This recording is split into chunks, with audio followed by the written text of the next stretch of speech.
de Denise Dresser, evidentemente, es una mujer que cuando estaba al frente Felipe Calderón del gobierno, era una mujer que gozaba de mucho predicamento. Yo llegué incluso a ver cómo a Denise Dresser, la Embajada de México en Washington, le abrió un hueco para que fuera escuchada en el Congreso de Estados Unidos, porque Arturo Sorocan, que era el entonces embajador, hacía un cabildeo muy intenso. Arturo Sorocan, cuando estaba ya el proceso de sucesión entre Josefina Vázquez Mota y Enrique Peña Nieto, fue el que inició una campaña negra al seno del Congreso de Estados Unidos para presentar a Enrique Peña Nieto como el hombre que iba a traer de nueva cuenta a los cárteles de la droga. Entonces, siempre ha habido estas correas de transmisión y de opinión, esta cohorte de gentes que el poder político va incrustando, y una de ellas ha sido Denise Dresser, una mujer que efectivamente es inteligente, es una mujer muy fluente en inglés, habla perfecto el inglés. Entonces, esto la ha convertido en un activo de determinado grupo político para posicionarse. Pero desafortunadamente esta gente que ha vivido desafortunadamente demasiado tiempo en el mundo de la academia, yo no tengo nada en contra de la academia, Toño, te lo juro, pero realmente una cosa es ser académica y otra cosa es ser periodista todoterreno, que te has pateado el terreno, que conoces a la gente, que conoces el sufrimiento de la gente, que sabes el odio, el rencor que le tiene el pueblo a una clase política mendaz, corrupta. Pero cuando eres un académico, vienes desde una posición de privilegio y no has sido capaz de conectar y entender al pueblo. Ese es el gran problema de los académicos que están ahora, que tienen sus columnas de opinión, que se atreven a decir que Delfina Gómez es una personaje maloliente. Tú dices, Dios mío, pero esta gente, ¿de dónde sale?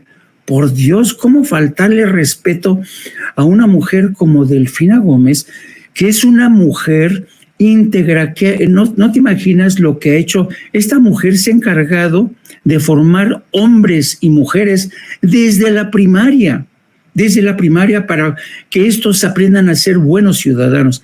¿Qué ha hecho Denise Dresser, en cambio? Siempre estar hablando en favor del poder, de las capas herodianas.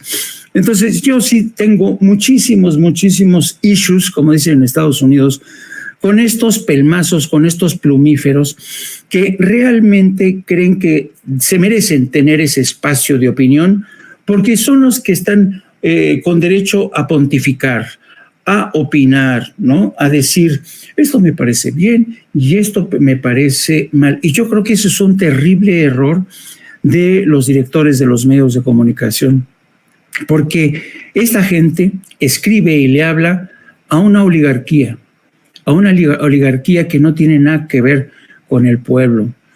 Hay muy pocos columnistas en México.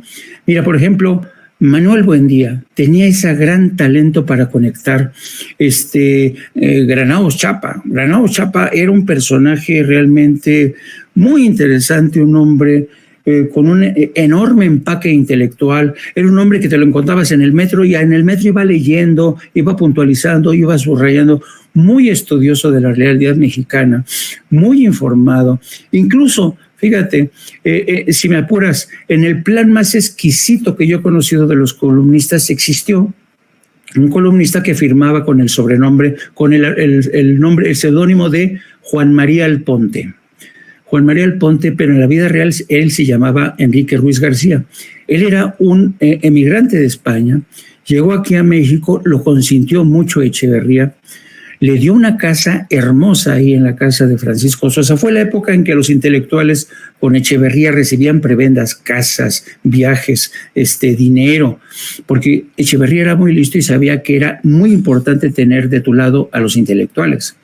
Bueno, este personaje, Juan María Alponte, que ya murió hace tiempo, tenía a un ejército de ayudantes en una casa de Coyoacán por Los Viveros, que todos los días le hacían una síntesis informativa de medios mexicanos y de medios internacionales que le llegaba a primera hora de la mañana en su casa. Él se lo leía todo y a partir de ahí escribía su columna. Pero eran plumas informadas, que estudiaban, que esperabas más, aportaban algo. Pero ahora tienes a columnistas como Denise Dresser, que hacen crónica de lo evidente, pero además crónica de lo evidente de su clase, de su grupo, ¿no? Son estas personas que toda su vida han formado parte de este circuito Revlon, ¿no? Jamás se han mojado, jamás han ido y pasado una semana con el pueblo, nunca han ido a la sierra, ¿no? Y cuando van, como ahora ha ido en plan de corresponsal de guerra, a saludar y rendir pleitesía al señor Zelensky y a su mujer, con un grupo de analistas y periodistas que quién sabe quién eligió para hacer una crónica de ese horror de la guerra desde el punto de vista de Ucrania, es de lo más deshonesto, intelectualmente hablando, que puede hacer esta mujer.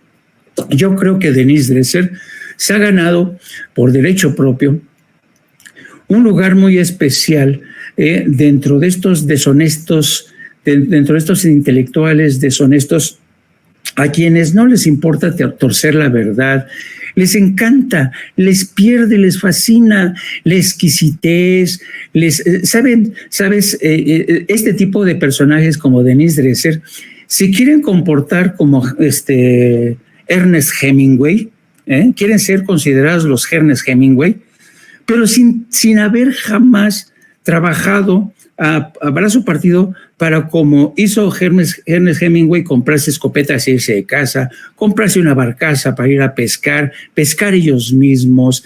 Es decir, carecen de toda autenticidad. Ernest Hemingway era un periodista todoterreno, un intelectual, ganó un premio Nobel de literatura, pero era un tipo, ¿sabes?, que se adentraba en el terreno, que cubrió la Segunda Guerra.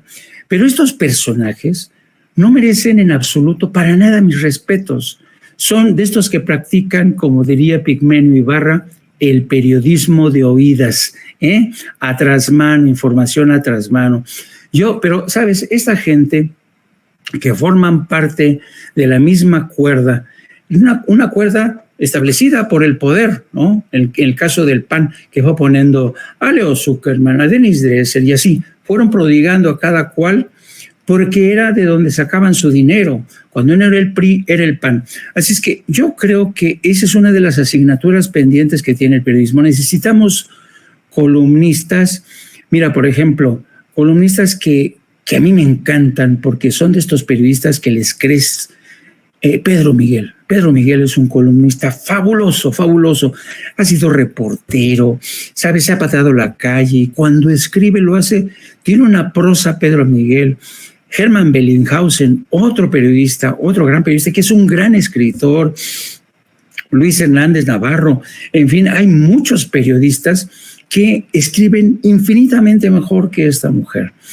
Y desafortunadamente los grandes medios que lee la clase pudiente, como es el caso del Reforma, viven en su propio mundo, ¿no? Viven en su propio mundo y no se dan cuenta de lo que está pasando a su alrededor, ¿no? Pero ya es un problema, ¿sabes?, de la miopía, de la estrechez de miras que tiene esta clase dominante, pero no se han dado cuenta que el mundo ha cambiado y que ahora la gente que ve sin censura, la gente que lee periódicos como La Jornada, pero sobre todo ve muchas redes sociales, está mucho mejor informada. Mira, a mí me ha pasado un fenómeno que seguramente a ti también te ha pasado. Cuando yo tengo mi programa de No Apto para Cínicos, la gente que me está siguiendo sabe mucha más, tiene mucha más información a veces que yo. Es impresionante, la gente está muy bien informada, la gente está muy avispada, es muy lista, es brillante, es inteligente, tienen un sentido del humor increíble. El mexicano tiene esta mordacidad, tiene esta inteligencia, este sentido del humor a veces negro, que a mí me fascina. Y digo yo, ¿cómo teniendo a estos mexicanos que son tan brillantes con inteligentes, que las pillan al vuelo, que tienen inmediatamente sacan a relucir el sentido del humor, para esta gente tan brillante, inteligente, le siguen dando una porquería de columnas y el Reforma, el Universal, que son un insulto a la inteligencia de los ciudadanos? Yo por eso creo que ese tipo de periodismo, si se le puede llamar periodismo, está condenado al fracaso. La gente ya no los va a leer, la gente prefiere que escuchar historias de sí mismos, historias próximas a ellos. No le gusta saber, no le quiere saber si un columnista al servicio de Ricardo Monreal le está haciendo, hoy por ejemplo, no sé si te has percatado, hay un periódico, el 1+1, en el que todos los días, sin que falte un solo día, Ricardo Monreal aparece en la primera plana del periódico 1+1. Entonces dice, ese tipo de periodismo tan clientelar, ¿no?, tan elemental, tan primitivo, va de salida. Y por fortuna existen periodistas, existen medios digitales que están haciendo brecha, abriendo camino, y aquí le dejo porque creo que me he pasado, querido Tony. No te preocupes, de todo lo contrario, es todo un deleite siempre escucharte, querido Jaime. Vamos a seguir platicando ahorita, pero te voy a decir que ese periódico está en la colonia San Rafael, lleva ahí mucho tiempo, mucho tiempo. En efecto, ¿no? Es muy raro que pues tenga este tipo de planteamientos. Es muy raro que el mismo Monreal diga vivir en la San Rafael, ¿no? Él dice que vive ahí en la colonia San Rafael. A mí me llama mucho la atención, una vez que hizo uno de estos pues desbarajustes con sus redes sociales, salió a decir que fue a esta iglesia de San Hipólito, al templo de San Hipólito. Le llamó la iglesia de San Juditas, que es en todo caso el templo de San Hipólito, es decir que él iba mucho ahí porque es vecino de la colonia San Rafael. Bueno, pues nada más que le digan que es la Guerrero, ¿no? Punto número 1, y que estando en la San Rafael, pues pudo ir ahí en la calle de Pimentel a la iglesia de San Rafael, ¿no?, precisamente, o a la Gualupita, ¿no?, que está muy cerca de ahí. Ahí exhiben los políticos pues vamos, lo ajenos que son a la gente. Después sí salió en otro video ya en la colonia San Rafael, para el parecer ve mucho sin censura. Y esa es la realidad de muchos, ¿no? En los medios de comunicación mexicanos, tú no me vas a dejar mentir. Efectivamente, durante mucho tiempo nos miraron para abajo. De hecho,